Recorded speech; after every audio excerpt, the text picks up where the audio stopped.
Hello, everyone, and welcome into our overview of the CRCC Asia and Swinburne University internship in Shanghai, China. My name is Tyler DeVici. I'm one of the admissions advisors for the US region, but I am here today to talk to you, as I said before, more in depth in the Shanghai internship program this winter between CRCC Asia and Swinburne University. So we are going to try and touch on all aspects of the program, talk about the placement process, the sector choices, the different opportunities and events and inclusions of the program, opportunities for funding and credit. So as we go through, again, I do hope I touch on every relevant point, but if not, I will review at the end the email addresses for our team in Australia that you can contact for questions or further information about the custom program this December for Shanghai. So without further ado, I do want to share my screen with you really briefly. So just give me 1 second to pull this up and I can show you my presentation. So hopefully you are able to view this. So again, this is going to be an overview of the Shanghai internship program for Swinburne students. So what I want to do first off is just give a little bit of background information on CRCC Asia. So we are a internship provider company. We have been running international internship programs for well over a decade at this point. We were officially established back in 2006, and our first internship program, Beijing, launched in 2008. And since then, we have expanded into 8 different cities and have sent well over 8,000 students from all over the world to various internship opportunities in a variety of sectors from well over 100 different countries of nationality. So we are experts in Asia. We have been running these programs for quite a while. So I'm really excited to speak to you further about the Shanghai internship program. But before we go into those specific details, I do want to give you a couple general information points about some reasons why you might want to seek out this type of internship abroad opportunity, and just some of the many, many benefits that would come with this type of experience.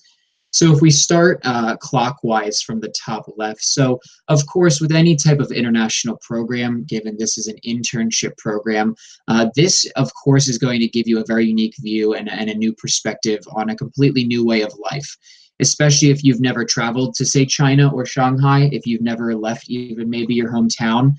This is a wonderful opportunity for you to step into a new culture, to gain that new perspective, to really see a completely new way of life. Of course, with the internship component, you are, working to view, a workplace in China from a completely fresh view, but you're also seeing the world of Shanghai and the world of China overall from a fresh perspective, personally as well as professionally. The second point would be, of course, developing that global network, so much more on kind of the professional aspect.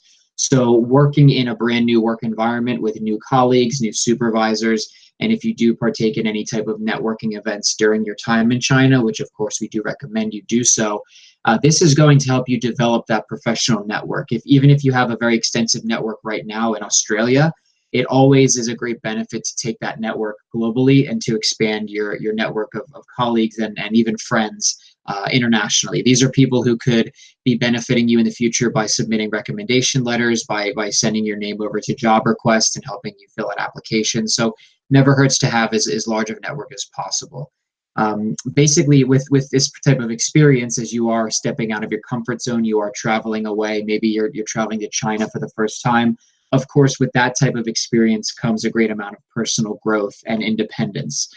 Again, stepping into a new environment, you're going to face certain challenges, whether it's related to the culture shock, working in a new workplace environment, getting to know better the Chinese working culture, the hierarchy. These are all learning experiences that you're going to overcome and you're going to only benefit from by again, having all these brand new experiences that one can only partake in by doing this type of internship experience. And with all of that you gain, all that experience and networking, of course, that does, relate very tangibly to your CV. So this is an experience that you're going to be able to explain on your CV. It's going to be an international internship experience that is going to really make your CV that much more polished. When you go to apply for a job, employers are looking for international experience. It's a big bonus, and in many organizations and sectors now, we are finding that it is standard and it is required for many jobs to have at least some form of international experience. So it's a great way to set yourself up for some future success by partaking in this internship program in a very large and thriving city of Shanghai. So now with that kind of general information out of the way, I want to now dive right into the overview of the specific Swinburne custom program in Shanghai, as there are a lot of details to review. So a bit of background on Shanghai, if you are unfamiliar. Shanghai is one of the largest cities in China. Currently about 26 million people do live in Shanghai. Even though Beijing is the capital and the center of all things government and politics, Shanghai is by far the center of commerce in China. It contains the largest shipping port in the world. It also contains a very large finance sector, the Shanghai Stock Exchange. So there's a lot of money, a lot of business and investment in Shanghai that is a great opportunity for an internship in one of those fields. Shanghai has this really diverse kind of architecture. This top photo is what's called the Bund. It's that big waterfront, very iconic scene with the Shanghai Pearl Tower. You have the Shanghai Finance building in the background. Again, very, very iconic photo. And in Shanghai, while we are able to accommodate all 14 of our sectors, we do find a specifically, robust placements in several sectors, being business, finance, NGOs and nonprofits, marketing, PR, advertising, and also media and creative. And I will go a little bit more in depth on the sectors later on. So what is included in the program? That's obviously one of the first questions we would get for this Shanghai program. So the dates are very much set in stone. The program will run this winter. It will run from the 24th of November until the 21st of December 2019 in Shanghai. Included in the program, in addition to the obvious internship placement, will be fully furnished accommodation. So all students are housed in the same apartment complex. It's typically a couple interns, maybe two or three, to an apartment. Everybody has their own bedroom area, but in addition to the Swinburne students, you will all be living in the same complex with all of our other Shanghai students as well. So there will be other students from all over the world that you'll be interacting with and living with in the same building. And in addition to that, we also include several other amenities, airport pickup services. So when you arrive in Shanghai at the airport, we will come and pick you up as long as you arrive within our window of pickup services. We have a big welcome orientation event that first weekend to really acclimate all of our students and participants to Shanghai. We want to review a lot of aspects of Chinese business, what to expect in your internship, how to navigate the city. And in addition to that big welcome event and banquet, we also have several events that will occur during your internship, typically once per week. And they typically rotate across 3 different categories. So business events, cultural events, and volunteering events are the 3 main categories. And I will give some examples of those types of events later on in the slideshow. And in addition to having all these events put on, of course, they are put on by our wonderful program team in Shanghai.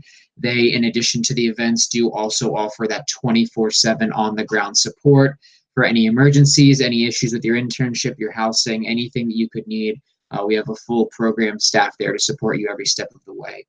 And in addition to, back on the topic of the internship placement itself, the sector choices, so I will share this more later on in the slideshow. There are 14 in total, and we do have the applicants choose their top 3. And again, some top sectors in Shanghai would include finance, business, and marketing.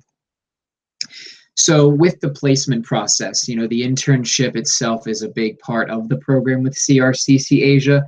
I do want to give an overview of the actual internship placement process and kind of how this works. So it does follow a pretty standard timeline. So the first step would, of course, be the application. So what you need to do first off is you do need to check with your university to determine your eligibility for the program. Once that is indeed confirmed, you would go and apply on our website. I will share the link later on, as we have a designated Swinburne University portal on our website that you would submit your application by submitting some information, your sector choices, your, obviously discussing your interest in Shanghai. This would then lead to what we determine as the advising session. So this is simply a 20 to 30-minute phone call with our Australian admission advisor. During this chat, it's very much informational for both parties. So on our end, we want to hear a lot more from you about the information that you submitted on your application and also on your CV. So we want to determine your goals for the program, your previous experience and skills that are relevant to those 3 sectors you've chosen, and also discussing your specific interest for internship in all 3 of those areas. Once this advising session has concluded, we are then going to review your application, your advising call. We're also going to potentially review your CV, your resume for any recommendations that might make it a little bit better in presenting to companies. And basically, once you go through the proper payment process, we will then begin the placement process of using all of the information that we've gathered on you and your interest to start sorting out our search for companies in Shanghai to ultimately have you placed before you actually arrive on the 24th of November. So with this program, as the placements of internship are very customized to each individual student, even two students in the exact same interest, let's say of finance, there are so many differences in their interests, their experiences, their personal skills, their motivations, that it's very hard to give a specific estimation on how long will my placement process take, which company will I be placed with. So, of course, the benefits of an international internship with CRCC Asia is that, like I said, every placement is very individualized to each specific student. Now, that is also essentially a downside in that each placement, because it is so unique, it is very hard to give a gauge as far as the placement timeline. Some interns are placed within a few days or even a week of coming onto the program, because we're able to arrange an interview for them because we just have a company that's right off the bat super interested. Some interns, it takes much longer. It really just depends. But at the very least, by going through the CRCC Asia program, you are 100% guaranteed an internship in one of your 3 sector choices before you arrive on the ground in Shanghai. So we do our best, and our Australian admissions team will do their best to keep you updated as much as possible. But this is just one thing that we do want to tell all applicants ahead of time. So with the placement process, there are a few tips and kind of pieces of information that I do like to share. A lot of students who come on our program are very adamant about wanting a large, even Fortune 500 company in Shanghai, for example. Now, a lot of these larger companies would have they would have their own internship program, and thus would not opt to work with an organization like CRCC Asia. So most of the companies that we do work with are what we consider SMEs, which is short for small to medium enterprises. We also do work with a fair amount of startups, so the companies are a little bit smaller, but with that company size of kind of the smaller realm, chances are that the teams are going to be smaller than, say, a large corporation, which is going to give you a much more immersive experience working with a smaller team, a smaller organization. The impact that you make as an intern is going to be much greater for most most opportunities in a smaller company. So that's just one thing that we always like to explain.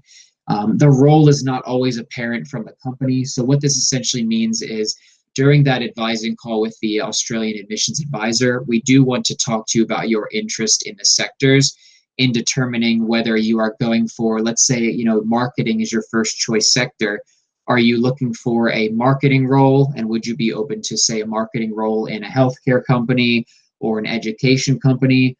Or are you more focused on the company itself being related to marketing? So those are 2 different things, and it does sound a bit confusing, but this is something that we would clarify for you on the advising call. But it is kind of important to consider, is your role or your company more important to you? And the third point that's pretty obvious, but a lot of interns, I think, don't consider it as much as they should, is the Asian work culture is vastly different from work culture in Australia or anywhere else in the world. It's much more structured. The hierarchy is seen as much more formal. The way that you communicate with your colleagues and your supervisors in the workplace, the way that business and negotiation is done, it's completely different. Now, this is obviously a great opportunity for you to experience this through the CRCC Asia program, but it is something that does take a bit of getting used to, and we do want all interns to think about that as well. So now, specifically going a little bit more in depth on the program inclusions, I did overview this slightly in the beginning, but essentially, again, guaranteed internship placement in one of those 3 sectors through the program. We do guarantee an English-speaking supervisor with every single placement. So while there is not necessarily a need to have, say, Mandarin language ability, there are certain sectors in which having Mandarin would be much more required than others. And this would be discussed with you during that advising call as well. We do also do everything to process your visa and handle all of that process to make sure that you are able to enter into China and conduct your internship legally. Again, fully furnished accommodation, airport pickup services with the big cultural orientation, the weekly events, and the 24/7 support. And there are some additional inclusions down there at the bottom as well. So, of course, airport pickup. So, again, we will work to arrange a time. It's typically every couple of hours we will arrive to the airport and we will take a group of students on our shuttle services back to the accommodation. It just helps to kind of alleviate some of that confusion on the first day with everything kind of going very quickly and everybody's exhausted from their flight. And we just personally want to come and pick everybody up and make sure you get back to the accommodation safe and sound. So induction day, again, a very big event for us to welcome all the interns and really just review a lot of information pertaining to China, your internship, navigating the city of Shanghai, and just making sure we answer all your questions that you might have. And company drop-off. So this is one thing I did not mention, but on the first day of everybody's internship, which is typically the Monday after you arrive, we do personally take all of the interns to their first day of work. We just want to make sure that everybody gets to where they need to be and also that the introduction between you and your supervisor does go according to plan. So we will make sure that everybody does get to their job on time the first day. And obviously everybody looks very nice for the photo that we took in Shanghai earlier this summer. So a little bit about the in-country support. So again, having that program team on the ground and having that support while you're there is really beneficial. And there are a lot of ways in which the program team does contribute to that support. So as we said before, various events, I will talk a lot more about that later, but we do essentially advertise these events through weekly emails. So every week you would receive an email about the following week's events, what the theme is, where it's located, where everybody's going to be meeting to go there. So it's really good for us to keep you all informed. The events are by no means mandatory, but of course we do recommend all interns to partake as we do think they're really immersive and a really great time to interact with not only your fellow interns and our program team, but also with the local culture as well. So again, we also, of course, have that 24/7 emergency support. So if anything were to happen with health-related issues, anything with your accommodation, we have that full support team. We have a designated phone number to call. We also do urge all of our participants to add the program team on WeChat, which is the Chinese messaging app, just in case they need to get in contact with our team at any point. And all of the aspects of the health and safety precautions and policies are all laid out very clearly on induction day. We want to make sure all the interns are aware of these before they start their program. And another point of support that we do offer to help manage the difficulties of adjusting to new culture shock. It can be very overwhelming at first. All of our students do typically have weekly drop-in sessions with one of their program managers where the students can discuss anything, how they're doing in the internship, what are they doing in their free time, are they looking forward to the events coming up. It's just good for us to build rapport with each of the students and to know that they can go to us with any questions they might have. So more on the events, again, the first big theme of events would be business-focused events, so business seminars. These are just a few topics that we've covered in the past. Sports and marketing, app development and entrepreneurship, so that involved a guest speaker and a discussion about developing apps in Shanghai.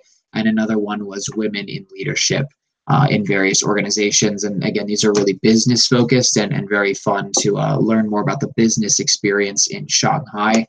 There are also more culturally focused events, so calligraphy lesson, Tai Chi lesson, dumpling making, much less, kind of connected to business, but more so just the culture specifically. These are just a few examples of the events that we rotate, and then also volunteer events as well. So while you are living in Shanghai for the month of, November to December, you are essentially a member of that community, and we do want to give all interns the chance to give back to that community in various ways if you are so interested in doing so. So in the past, a few examples of events we've done is volunteering at a food bank, especially during that holiday season of November to December. This is going to be pretty popular. So this will most likely be an event during your time, and also volunteering at the school program, playing with the children, either during recess or after school. These are all, again, only a few examples of the volunteering events.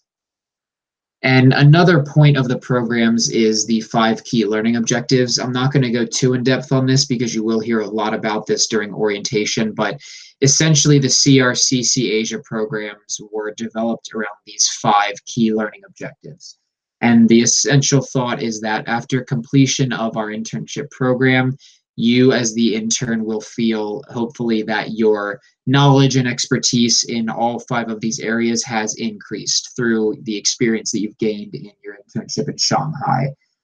We also have an online learning platform meant to support these 5 objectives as well, which is called CareerBridge. I do have a slide on CareerBridge a bit on, but essentially, again, these are kind of the 5 main topics that the program is structured on.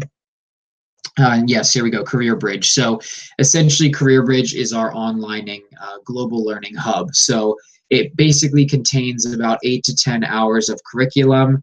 These are modules, these are surveys, these are videos. This is really meant to help support your pre-departure process and then also your on-the-ground experience as well. So there's a certain section of modules that's meant to be completed before you actually start the internship, helping to prep you with your resume, your CV, giving you interview tips, telling you a little bit more about the specific business culture in China, for example, and kind of what to prepare for. And then there's also subsequently several modules to be completed while you're on the ground, and then also a few that you can complete when you finish your internship to kind of reflect on your previous experiences and how you felt that some of your skills may have been enhanced by the program itself. Again, these are just the 3 main objectives. So, career readiness, helping to really prepare you for the internship that you're about to undertake. Basically, again, it's modules, it's surveys. There are several surveys that you would take throughout completing the courses. And the hope is that as you continue to complete the surveys after several courses, you would be increasing your skills in certain areas that the courses were meant to focus on, whether it's, global learning, CV, resume skills, knowledge of the business in China, again, several different topics as well. And all interns who complete the full curriculum of CareerBridge are presented with a global employability certificate to essentially show that you have undertaken this 10-hour curriculum of global learning for an internship in Shanghai.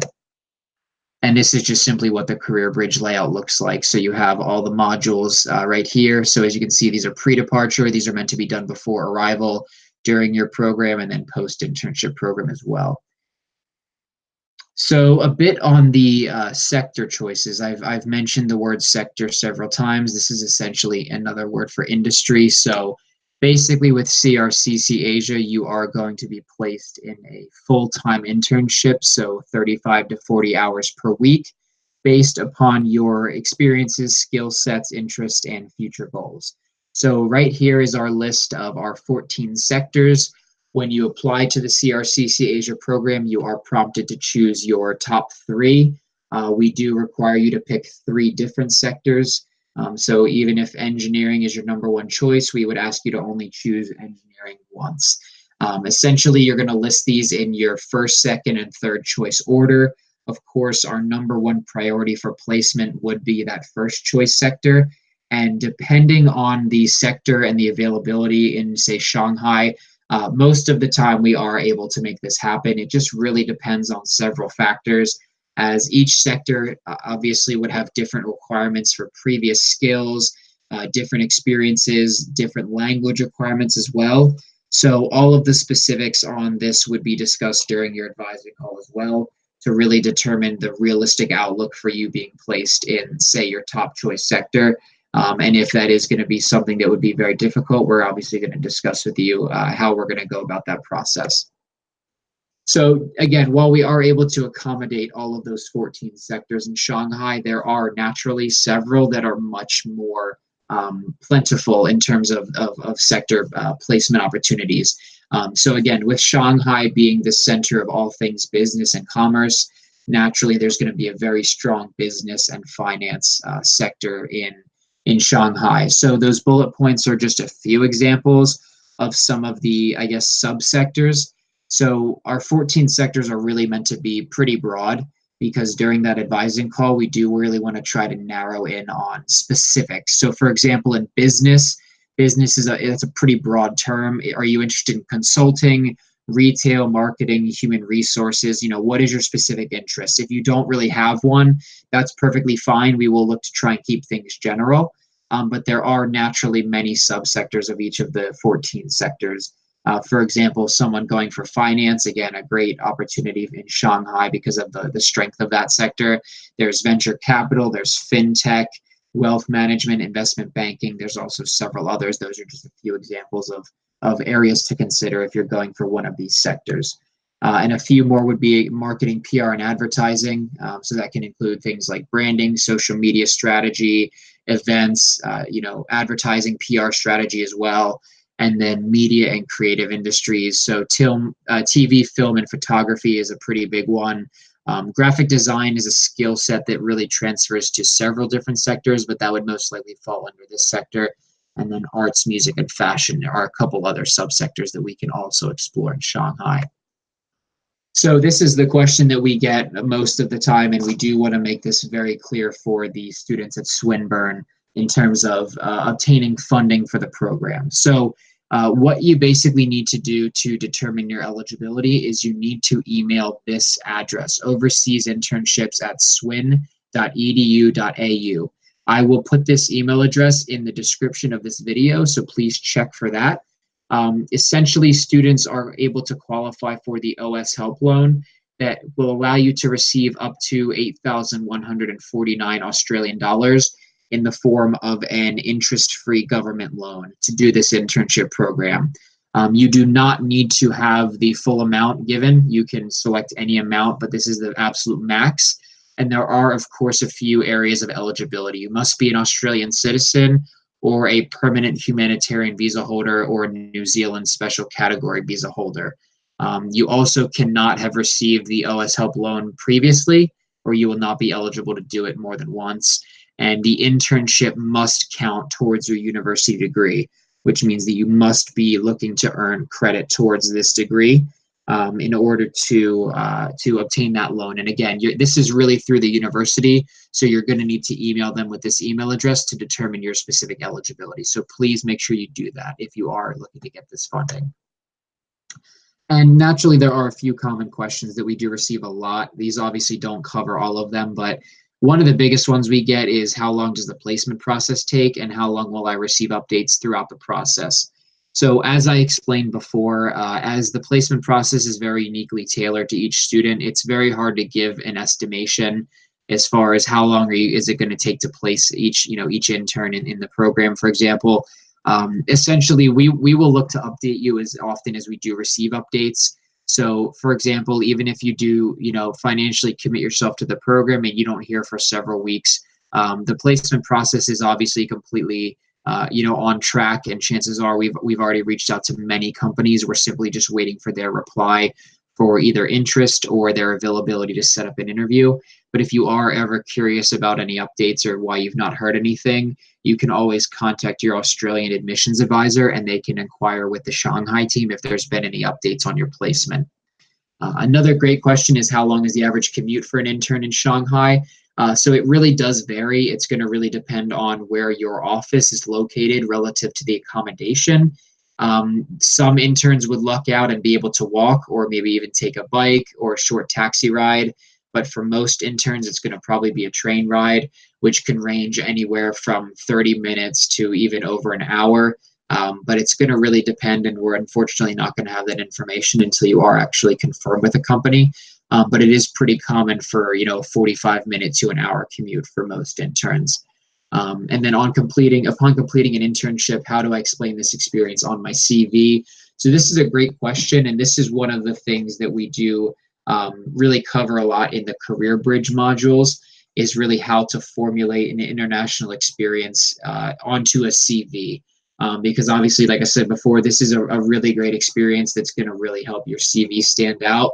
But how you present that on your CV can be a little bit tricky. As far as what points you want to make sure you include, what areas you did work in. So the CareerBridge module should cover this a lot, but if you do ever want to email us specific questions on this, again, you're more than welcome to do so. So just to quickly review the application process, I did kind of explain this, but the first thing you're going to need to do is you do need to connect with the university. Like I said, you want to confirm your eligibility for the program with also funding, but also your eligibility to earn credit. You are then going to apply online through our designated CRCC Asia Swinburne portal, which I will click on, just show you really quickly. This link is also going to be in the description of this video as well. So this is essentially what it looks like. And you have the apply right here. So this will bring up your application. So it's pretty simple. So you're going to do that. You're going to make sure you need to apply on our website portal. That's very important. You're going to be prompted to set up the advising call with the Australian admissions advisor. Again, you're going to discuss all the aspects related to your program. And then essentially you are going to need to follow the specific payment process, which we will talk about during the advising call, as far as how you do secure your spot and enable us to basically start the placement process. As it is definitely one of those things that is much better started sooner rather than later. And the overall cost of the program is $4,245 US. So most interns will, of course, go for that OS help loan to cover not only the cost of this program, but also potentially the cost of some of your flight as well. It's just going to really depend on your eligibility. And this is a video testimonial. Unfortunately, I can't show you this in the slideshow because of the audio. It won't sound too great, but I will include this link in the description of this video as well. This is one of our former students, Patrice from University of Wollongong. She was in Shanghai recently and did a short interview about her experience as an Australian in China for the first time. So definitely encourage you to watch this quick video. It's only like a minute and a half. And again, I will include this link in the description for you to check out. So again, I do really hope that this was very informative for you. Again, I probably didn't cover every aspect of the program that you are wondering about. So if that is the case and you do have additional questions, I do very much encourage you to reach out to our staff in Australia to help answer your questions for the program. So Anthony is the admissions advisor. So all students going on the program with Swinburne this November will be connecting with Anthony for your advising call. So he can answer any questions from the admissions side. And then Alex is the university relations manager for CRCC Asia. So he works directly with the school. So you can also email him with questions. Either of these gentlemen will answer all your questions as best they can. And again, any questions about the OS help loan or your eligibility, that's going to be for your university as well. So I will leave this up for another minute. So again, thank you everybody for bearing with me for the presentation. I do hope that this was very informative for you, and I do hope that you are getting excited and looking to apply for the internship in Shanghai. So any questions, please feel free to reach out. Otherwise, thanks for joining us.